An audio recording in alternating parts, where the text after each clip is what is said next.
This is Ashley Newby, and you're listening to the Black Studies Podcast, a Mellon Grant-sponsored series of conversations examining the history of the field.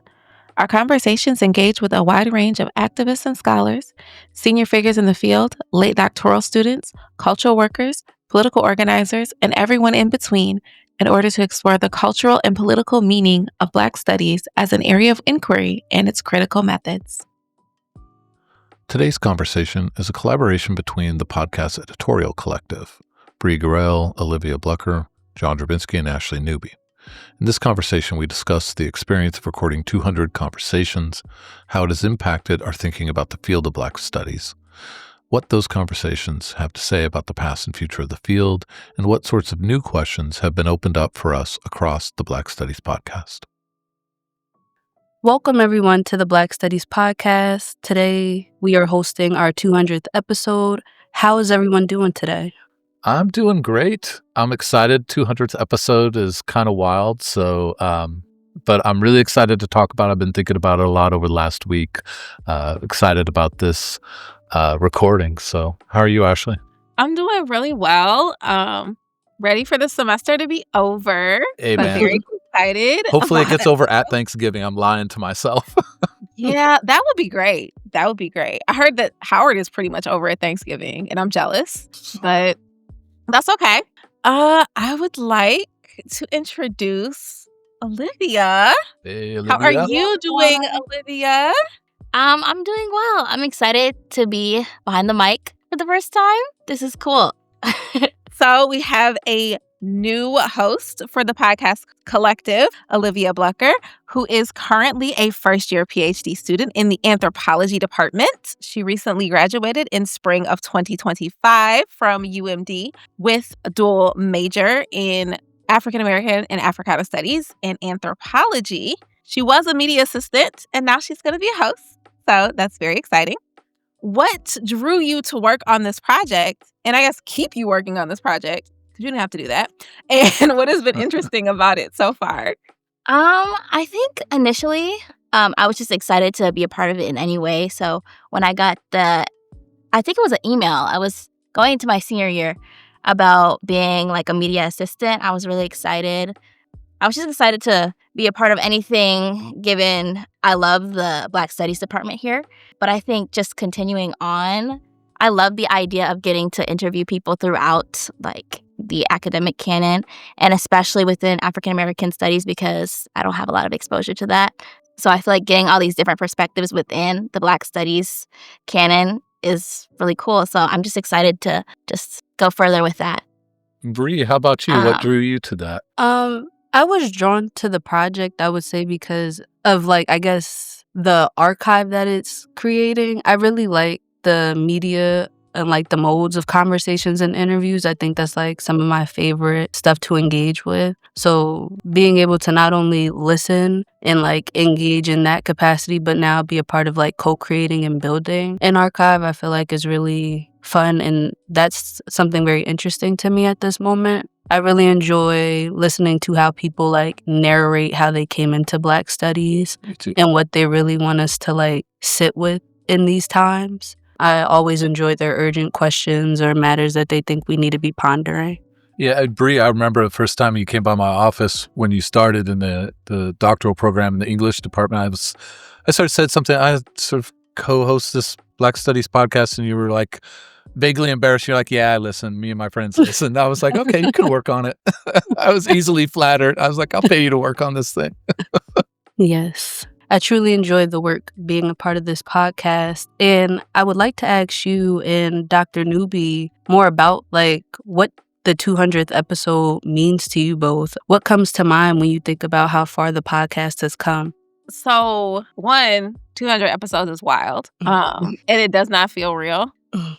But it has been super, super rewarding and fun and informative. I do think that it is a necessary, like, professionally sustaining activity in this particular moment with so much pushback and assault and discrediting of the field of Black studies. Having being able to participate in building this archive that like demonstrates that not only is Black Studies a thing, but it is also a thing that is thriving and continuing to grow and has so many different branches and ideas that are so relevant for all of us right now, in the past, present, and future, has been really, really helpful and really just like cool to do. Like sometimes I don't know. So I forget that I be doing it. Oh yeah, that is something really cool that I get to do. And it's also just like, the perpetual student in me is like, I get to learn all of these really cool things from these really amazing people. And I'm still blown away by how many people are willing to give their time and their insight on not just their niche of Black studies, but also like how they're maintaining in this time as well. Mhm. So what about you, John? The number 200 is actually really interesting. I was thinking a lot about it this weekend, especially, and thinking about when we recorded the 100th episode. I remember thinking to myself, could we get to 200?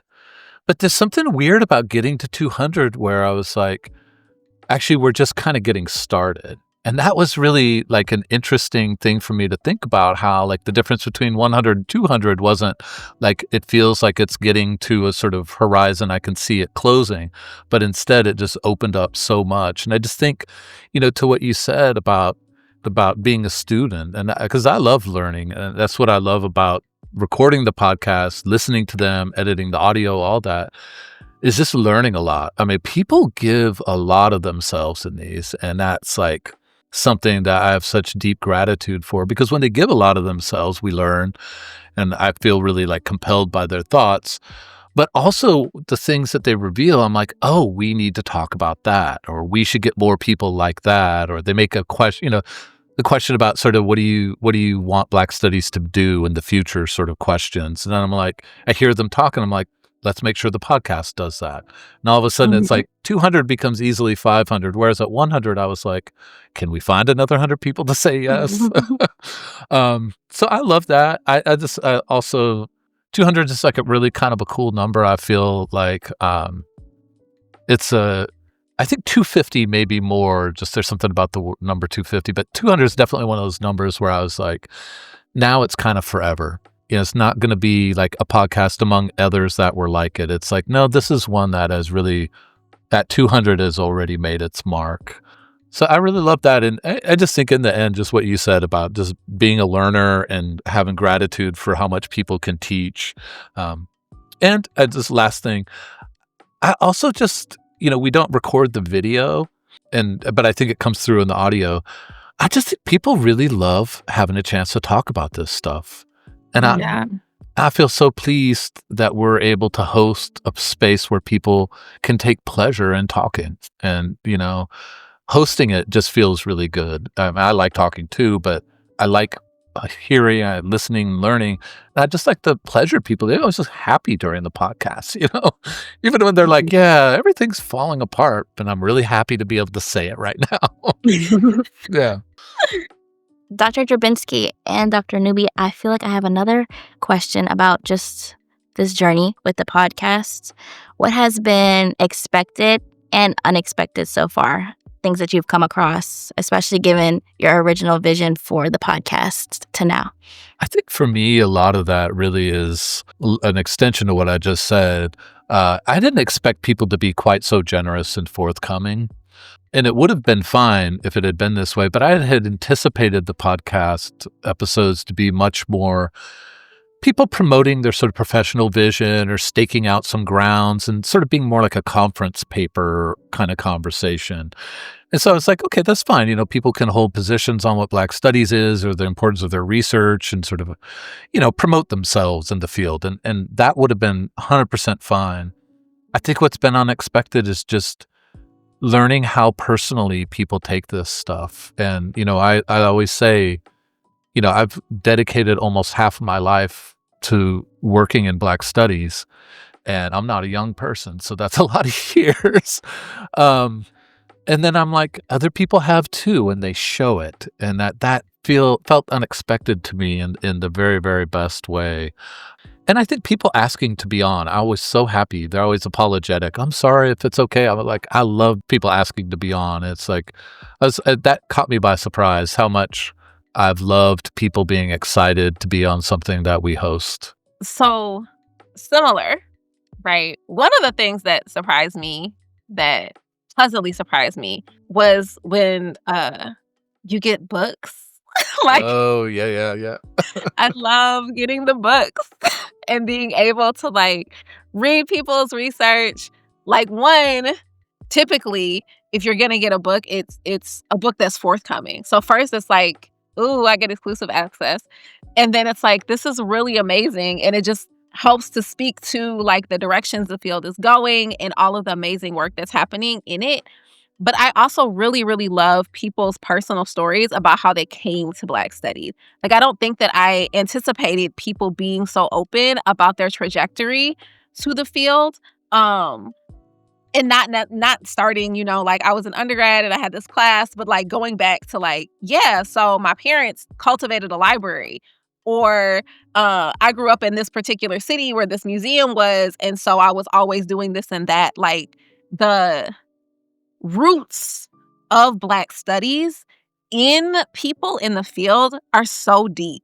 And I think that that is so important to have on record and to acknowledge that, like, for the vast majority of us, this is not something that we came to lightly or just a whim decision, right? Like, this wasn't throw a dart, pick a major. This was like, no, I am committed to this work and I'm going to dedicate my life to doing this type of thing. And I really appreciate the multiple paths and also just the having that history and that everybody's personal lineage to the field on record. That has been amazing. Yeah, that the invitation to narrate their way into this field, I totally agree. When you were talking, I was thinking about, it was like a year and a half ago, Ashley, like you and I going over questions, sort of structure of questions or a way we would want to get things started and ended. And like, we didn't have to ask that question to start. No. And we did. And like you, I'm like, oh, it reveals the intensity of a relationship to this. And I also love just to add to that too. Also, I get unexpected pleasure, as I think do guests, hearing the names of people who impacted them. Yeah. Sometimes they're professors, sometimes family members, sometimes community members. Thinking about like Khalil Saucier talking about this, he's playing pickup basketball and somebody gave him this book, and it's like this hearing those names and getting those names on a recorded record in an archive, because they pushed the field forward even if that person didn't do the writing. They're the reason why the person came to write. And we wouldn't know that if we hadn't just randomly decided to start with, how did you get into Black studies? And that also just, it reaffirms like one of the underlying tenets of Black studies, right? Like that sharing of community knowledge, that reaching somebody else, that always being willing to provide a space for people to learn. And it is a great reminder that you don't know who you're impacting and how. In light of these, I guess, experiences of like unexpected joy, excitement, pleasure, what are 2 moments from the podcast that have really stuck with you both? So 2 is hard. 2 is hard. 2 is hard. But I will say that I have, one moment was being able to speak with Austin Jackson, my first year writing instructor, just because he really was instrumental in my understanding what Black studies was as a field, right? So being able to come full circle to talk about Black studies with him on a Black studies podcast that I helped him found, that was like really, really cool. And then honestly, like, okay, this is gonna be sappy, but like being able to talk to my sister, both in the group episode that I was able to do with the artist that she collaborated with on Slavery in Motion, but then just like the one that I got to do with her. Like, we have these conversations all the time, And being able to have a conversation with somebody who grew up the same way that I did and remind me of things that I forgot of, and like for us to be able to look back on where like our individual trajectories to the work of Black studies, like intentionally, and to have that there on record, that has been that was really cool and rewarding. Yeah, I mean, 2 is hard, I had typed out this question, I was like, 2, and then immediately I was like, "Why did I say 2?" That's not enough. Yeah, I mean, it is hard to pick 2. One thing that really stood out for me is the episode that I recorded with Abdullah Kalimat, and I was, I'm just not really a nervous person. It's just not my disposition. For lots of reasons. I love smoking weed. I love, I come from the West Coast. Everybody's like, invests a lot in never being nervous or whatever. But I was really nervous, and I was like, I can't fuck up this conversation because this is so important. And it just really stuck out to me because I was like, this is going to be a signature moment in this series. There have been a lot of signature moments in the series, and that was, for me, the first time I felt like it was one of those. And it just, with everybody on the podcast, and him, I think especially, all I had to do was just ask a question. And then it just spun into an episode that I've listened to probably a dozen times because it's absolutely fascinating. And I just remember thinking, this is why Ashley and I wanted to do this for lots of moments, but exactly these kinds of people and with these kinds of experiences in relations to the field. And that was a real standout moment for me. And another one, so you said, not to be sappy. So not to be sappy myself, I've done 3 with former students of mine, really early on with Huey Hewitt, who's finishing his dissertation in FM at Harvard, and hearing just how he had moved, in such amazing ways from this really profound senior thesis on Black trans incarcerated people, talking about Black anarchism and the Black radical tradition, and Austin Lee, who's finishing up at UPenn in sociology. And then Catherine Pons, although I was just kind of a tag-along with Brie, who did the primary podcast hosting. And those were 3 students of mine. And I just remember this moment, and I was just texting with somebody else about this who would listen to the episode, who also went to school with Catherine, about just this moment where Catherine is talking about Sun Ra and just had this profound analysis. And it was something that I had never had my fingers on any of it. And I just felt, in a way that probably sounds patriarchal when I say it out loud, but I just was like so proud of her. I was like, getting to hear this and just create a space to like hear my students talk. Kristen Washington, who was also an undergrad, she's now a grad student here, and who's the one who texted me and said, I was listening to Catherine's episode. So it's like some connections there with old students, 4 podcasts, not 3. That's been really standout for me, and really, I have to say, very sentimental. And they all, I will say it, I'm not just saying it, are absolutely the kind of students who will surpass their teacher quickly, and nothing could make me happier than that. I guess given the digital archive aspect of the podcast, how do you imagine that it's going to affect people both now and in the future? The impact of the podcast, I'm really curious to hear what Ashley has to say about this, because it felt like such a wild card to me. I was like, maybe it will just be academics and that's fine. Maybe it will be activists and artists get interested in it. Maybe it will be an archive, of the field that disappears in the next 4 years, or that survives the next 4 years, and we documented it in this moment. And so imagining the impact of the podcast was really something I could barely imagine, and I still wonder, I know some people use it in their classrooms. That to me is dream come true, actually, that people would be able to introduce Black studies with some of these conversations. So I just hope as many people listen as possible, as empty as that maybe sounds. and many different kinds of people, because I want people's curiosity to be piqued, that it's not a competition to be like the smartest. It's a podcast about people talking about interesting things and their interesting journeys. I think about it in the future. I hope it's an archive that researchers use.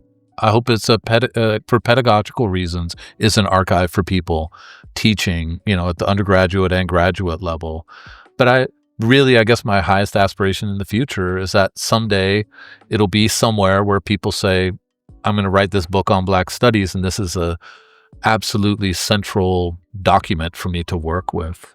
I don't know if I can really add too much to that. I guess, yeah, it being an archive that people can go to. I mean, I think about how I would have thought about it, or how I might have thought about it as a first-year undergrad student, right? Like being introduced to Black studies as a field through the limitless possibilities that it provides, and the ability to take the questions that I had and look at them through a Black way of knowing, and that be supported and undergirded by decades and decades of research and hundreds and thousands of scholars. Like, to have known that then, I think that's what I think, right? Like, I want the impact to be that somebody gets connected to Black studies, or understands Black studies more, or sees themselves in Black studies sooner than they would have. And that allows them the freedom to explore those questions and do something that they find purposeful in life, whether that's in the academy or outside of it. And I think that to me would be the biggest, like, a most amazing impact that the podcast could have. I do think that it can be helpful pedagogically, and like, as somebody who focuses on pedagogy for my job, like I think about that all the time, and I'm always taking notes. Like, even if you don't assign episodes, right? If you just listen to episodes and take down notes on who the people are naming, Yeah. like, it provides so much rich, interesting information. It opens up whole new veins in the field. Like, there's so much there. It's as one person, it's hard to like know where all these things are happening. But you can listen to an episode and get 5 or 10 more people that like, oh, I need to go read that. Or I need, like, that's been my life for the past year and a half, is just like writing down, who did you say? Oh, okay. Okay, I'm downloading that. I bought this book. Like, Yeah. So I think that regardless of what happens over the next 4 years in terms of the institutionalized version of Black studies as a field, it's there, and it will always be there for people to come back to. And that's really, really amazing and really humbling, and just like, yeah. And to your comment about the sort of seriousness and legitimacy of the field, like knowing that and being able to show it, I was thinking as you were talking also about how, like, you can show bookshelves or article searches to sort of make your point. But I think that already, I mean, maybe this also goes back to the first question about what does 200 mean?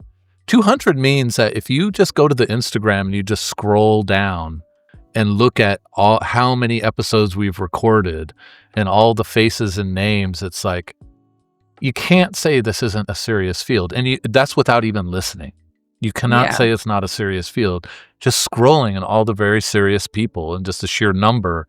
And then once you listen, it's not only a serious field, and that's something that does have to be asserted over and over, not just to a sort of right-wing government, but to a way too many people in our professional circles who still think it's like some sort of just hangout. Which it's fine if it's a hangout, but it's also actual books and learning and ways of knowing and all of that, and being able to offer, I hate to put it this way, but like proof to anybody who needs it, right?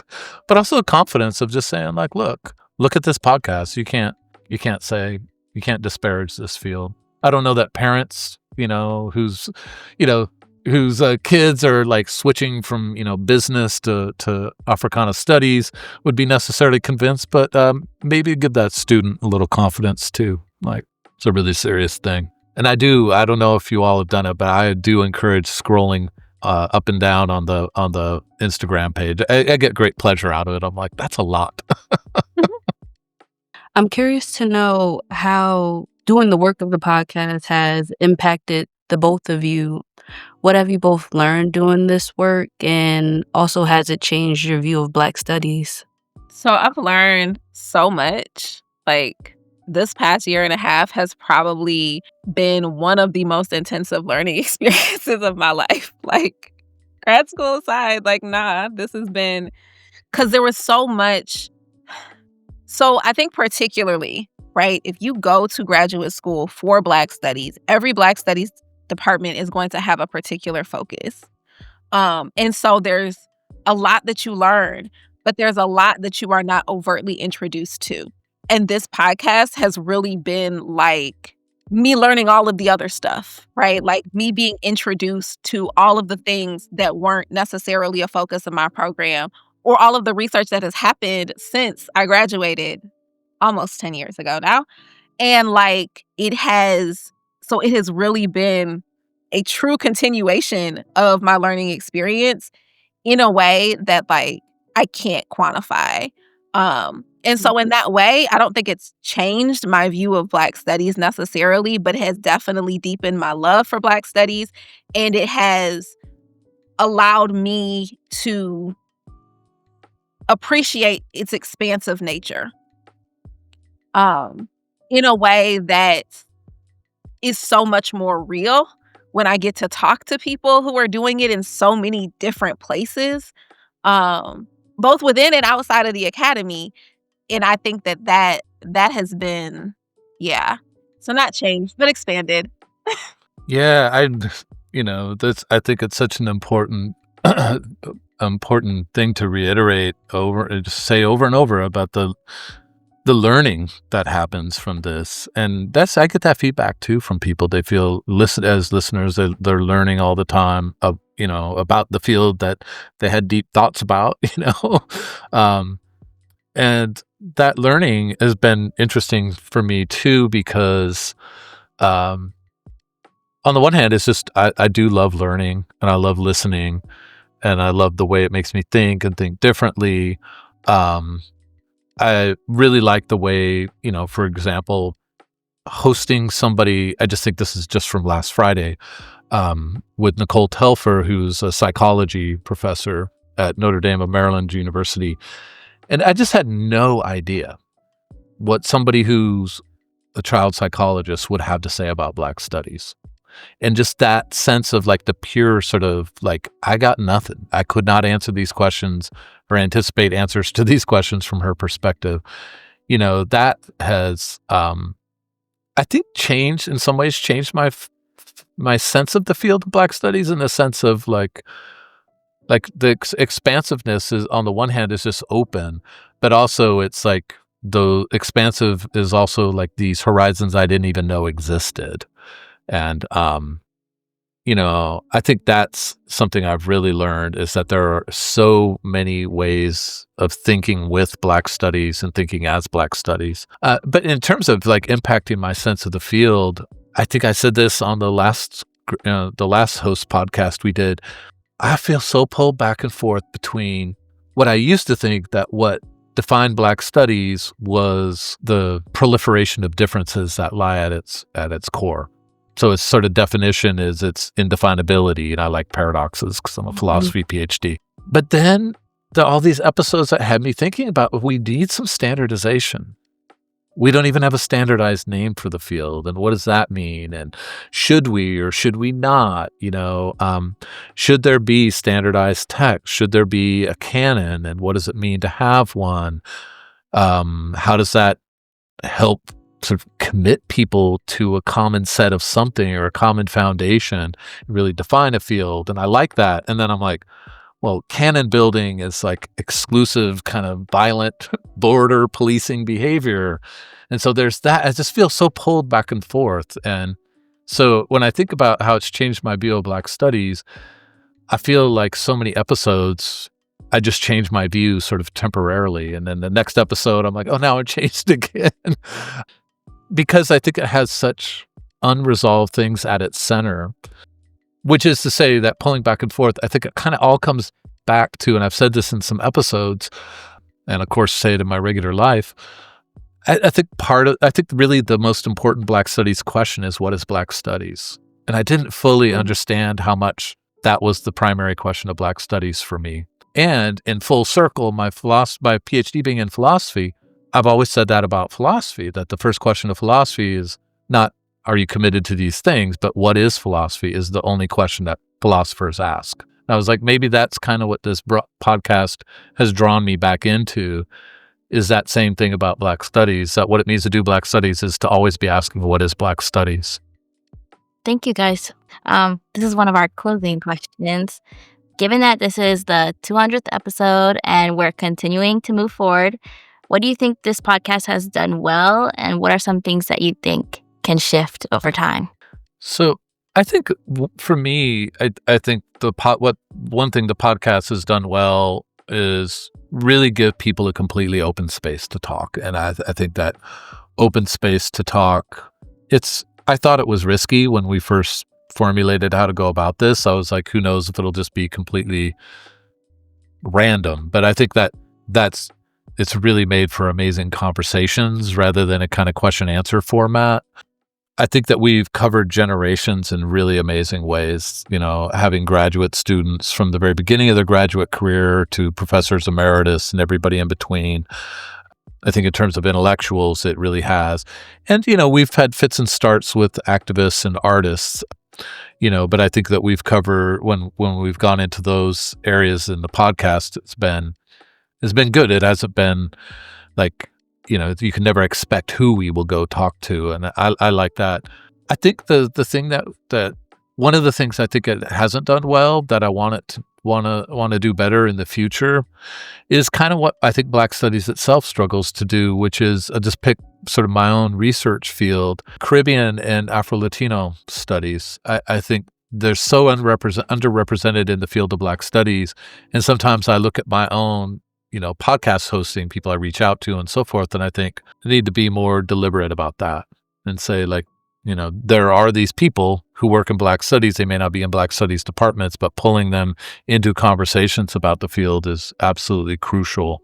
And I think that's a thing that the podcast, hasn't done well, in the sense of, I think we still underrepresent the Caribbean and Latin America, but that's why 200 is a beginning rather than an end point. So building on that, I'd also add that, I think that we can also continue to get more Africanists on. We've had some great ones, amazing ones. I have to say our Africanists, we have only gone high-end Africanists for sure. I didn't expect some yeses to those, but I really think, and this is something that NCBS, so the National Council for Black Studies, is also working on, right? They've recently started a global diaspora series and really thinking about Blackness globally, right? So bringing in, as John said, more Latin American and Caribbean, more African, continental Africanists, but also just more people who study Blackness everywhere.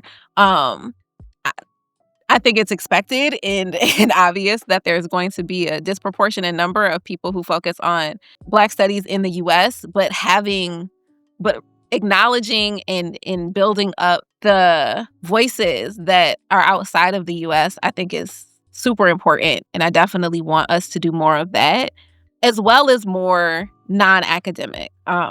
So much of the actual work of Black studies happens outside of the ivory tower or the ebony tower, depending upon whose text you're citing at the moment. And I think that particularly in this moment, it's really, really important to allow those who are doing work outside of tenure tracks and research funds to be able to not only say what they're doing, but for us to be able to learn from the strategies that they are implementing, because we're all going to need them. And so giving them a platform to get more support and for all of us to learn more from them is something that I really hope that we can do more of moving forward. Absolutely agree. And adding just real quickly to that, all four of us have talked about this, about a field of Black studies that was founded because of student agitation. We don't have undergraduate represented on the podcast, like Black student group leadership and so forth. And that that for me is that so super interesting sort of question that's lurking out there. Like, what is Black studies, and what is this, what is the importance of Black study to the very demographic that made this field possible? Yeah. Thank you both so much. I really appreciate both of your responses. Our final question, which is kind of like a version of the last question we tend to ask folks when they come on the pod. The question is as follows. What is the big question you'd both like to see asked, or issue you'd like to see us all discussing in Black studies at this moment? So this is kind of meta, but like, what do we know? I think right now it is very important that we not only reach for new questions and new strategies and new areas of inquiry, but we also are very intentional about remembering the things that have already come, right? Like this has come up several times in episodes recently because America, but like Octavia Butler's parable of the sun, like what we there are things that we know because she wrote this, right? Like there's a prophecy that has already been proclaimed. There are things that we can, so like, what do we actually know? And how can we utilize the things that we know in new and innovative ways if necessary? But I think that always not forgetting what we know, not forgetting where we came from, not forgetting the names and the strategies and the work that went in, like that to me is super important, particularly right now. No, that's super interesting. No, sorry, I forgot I was up next. I was thinking about that. What do we know? Yeah. See, this taps into my philosophy part. I love that. I was thinking a lot about this, and I mean, there's a million things I could say, but one thing that has stood out to me and there have been very few conversations in the podcast on this sort of topics or from these sorts of places, but I think I'm trying to figure out a right phrase for it, but I think the question of the Black experience in unexpected Black places, and by that I mean Africa, Caribbean, U.S., maybe Latin America. I mean, I think when you think Brazil, Colombia, maybe Venezuela, these are expected places. But I'm thinking about, Black Europe. I know that's like a subfield in history and cultural studies, but I think like Black studies taking that up is then the challenges that Black Europe brings to how we talk about all the things in Black studies is really interesting. Mm-hmm. And also Black Canada and Black British studies. Because I did a few podcasts with Canadians and a podcast with a woman in England, with Kesselwa John in England. And I remember something she said that stuck out for me. And this is like the kind of thing that I think is, I mean, I was kind of perplexed by it. I was totally perplexed, totally perplexed by it. And I was using the phrase Black Britain, and she was at some point says like, in England, that's a loaded phrase because even 2 or 3 generations in, you would still talk about yourself as Caribbean or African. And so for a generation, and I forget how old she is, but she was like, I'm on the cusp of this generation. To even assert yourself as Black British is like a major political and cultural statement. And I was like, that's a really fascinating Black studies question. Like, what is that pivot point? What is that interval that has to do with like place and home and belonging, but also racial identity and national identity and all of those things? So I just think, Black Europe, Black Britain, just have those kind of questions that are different. And then one that I'd done with Natalie Henry Dixon in Canada, and she was talking about how everybody would talk about Black Canada in terms of migration. Migration. She said, but, almost no one talks about the fact that there have been Black people in Canada for hundreds of years. And of course, I mean, as she pointed out, and I sat there, luckily there wasn't video because I felt ashamed that I never thought of this, but she was like, think about how important Niagara is in the African-American sort of cultural, historical imagination. That's just right across the valley, like right across a canyon from Canada. And of course, all the Underground Railroad stuff that went into Canada, also slavery in Canada. And it was like, I have no way of thinking about that. And that struck me as like, these are exciting places for Black studies to go. And, I hope that we all take that seriously in some way, because we can all read books and articles, we can all read and study and think. And those moments stuck out for me as like, these are going to be things about Black studies that maybe change the way we even talk about the field in ways I can't anticipate, but I felt it kind of stir in me when I had those conversations. Thank you guys so much for all these wonderful answers and such a warm welcome. This has been really amazing, and I'm excited to continue forward with the podcast. Yeah, welcome, Olivia. I'm so glad you could be on the podcast. I feel like this is a great sequence from doing the social media to hosting. So welcome. I look forward to hearing your conversations too. Me too. Thanks, y'all. Thank you. Have a great day. All right, you too. Thank you. Bye, guys. Bye.